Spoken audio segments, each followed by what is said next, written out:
Medieval India, page number 63, The Delhi Sultanate Part 2, Market Control and Hungarian Policy of Alauddin. For contemporaries, Alauddin measures to control the market was one of the great wonders of the world. In a series of orders after his return from Chittor campaign, Alauddin sought to fix the cost of all commodities from food grains, sugar, cooking oil to a needle, and from costly imported cloth to horses, cattle, and slave boys and girls. For the purpose, he set up three markets at Delhi, one market for food grains, the second for costly cloth, and the third for horses, slaves, and cattle. Each market was under the control of high officer called Shahana, who maintained a register of the merchants and strictly controlled the shopkeepers and the prices.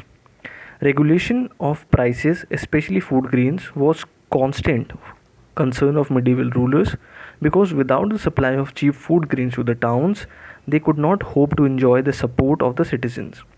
An army stationed there. But Alauddin had some additional reasons for controlling the market. The Mongol invasions of Delhi had pinpointed the need to raise a large army to check them. But such an army would soon exhaust his treasures unless he could lower the prices and hence lower their salaries. To realize these objectives, Alauddin proceeded in a characteristically thorough way. In order to ensure a regular supply of cheap food grains, he declared that the land revenue in the Doab region, that is the area extending from Meerut near Yamuna to the border of Kara near Allahabad, would be paid directly to the state. That is, the villages in the area would not be assigned in Ikta to anyone. Further, the land revenue was raised to half of the produce. This was a heavy charge, and Alauddin adopted a number of measures which we shall note later to cope with the situations. By raising the state demand, the generally obliging the peasants to pay in cash, the peasants were forced to sell their produce at low price to the banjaras who were to carry them to the towns and to sell them as prices fixed by the state. To ensure that there was no hoarding, all the banjaras were registered, and their agents and their families were held collectively responsible for any violations. As a further check, the state itself set up warehouses and stocked them with food grains which were released whenever there was a famine or a threat of shortfall in supply.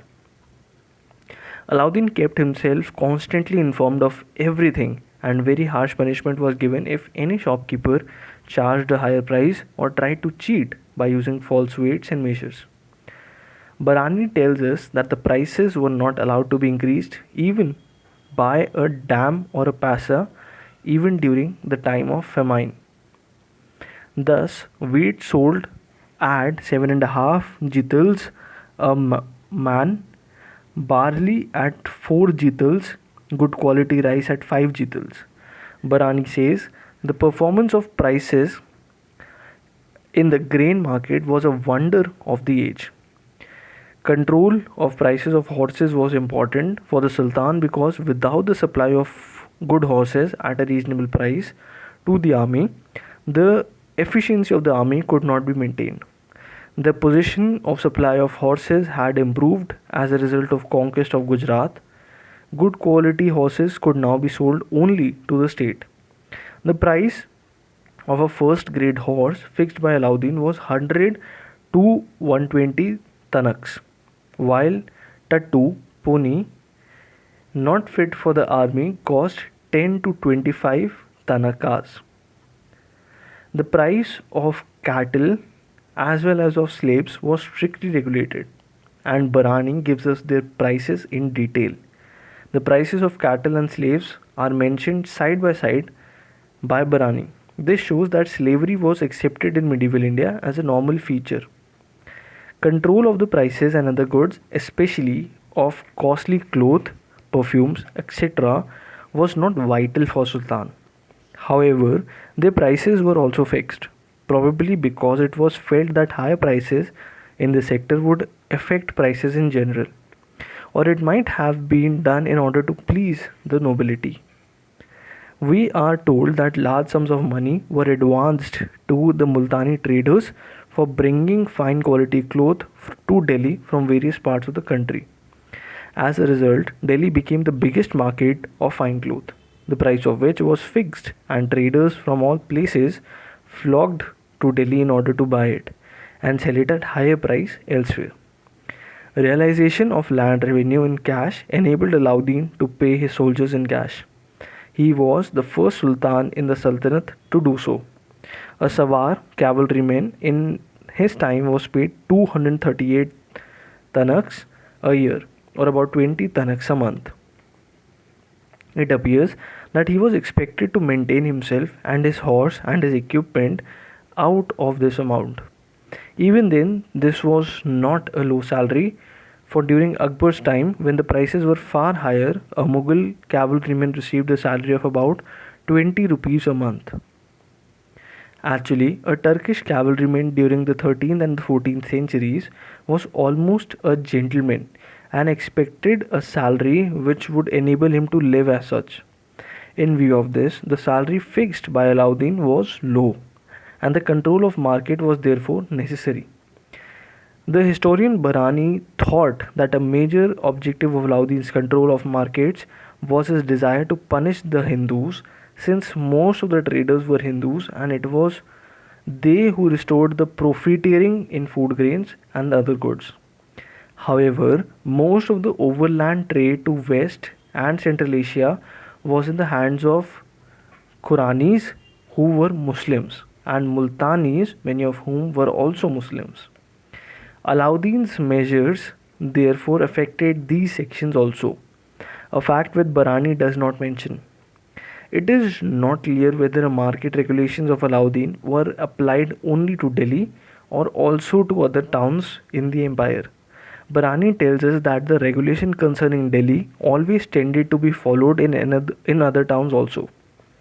In any case, the army was stationed not only in Delhi but in other towns as well. However, we do not have sufficient information to be certain in this matter. It is clear that while the merchants, Hindus and Muslims, might have complained against the price control, not only the army but all citizens, irrespective of their religious beliefs, benefited from the cheapness of food grains and other articles. Apart from the control of the markets, Alauddin took important steps in the field of land revenue and administration. He was the first monarch in his sultanate who insisted that in the Doab, land revenue would be assessed on the basis of measuring land under cultivation. This implied that the rich and the powerful in the villages who had more land could not pass their burden to the poor. Alauddin wanted that the landlords of the areas called khooks or mukaddams should pay the same taxes as others. Thus, they had to pay taxes on milch cattle and houses like others, and forego other illegal cesses which they were in the habit of realizing. In the picturesque language of Barani, the khuds and mukaddams could not afford to ride on rich caparisoned horses or to chew betel leaves, and they became so poor that their wives had to go and work in the house of Muslims. The policy of direct collection of land revenue based on measurement could only succeed if the amils and other local officials were honest. Although Alauddin had given those elements salaries sufficient to enable them to live in comfort, he insisted that their accounts should be audited strictly.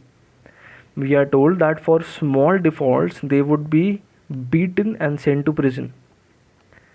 Barani says that their life had become so insecure that no one was willing to marry their daughters to them.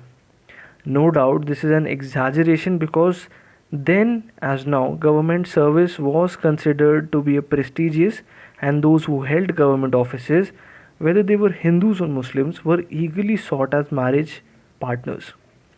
Although Barani writes as if all the measures mentioned above were directed solely against Hindus, it is clear that they were, in the main, directed against the privileged sections in the countryside. Alauddin's agrarian policy was certainly harsh and must have affected the ordinary cultivators also, but it was not so burdensome as to drive them into rebellion or fight. The market regulations of Alauddin came to an end with his death, but it did achieve a number of gains. We are told by Barani that the regulations enabled Alauddin to raise a large and efficient cavalry, which enabled him to defeat the subsequent Mongol onslaughts with great slaughter and to drive them beyond the Indus. The land revenue reforms of Alauddin marked an important step towards closer relationship with the rural areas.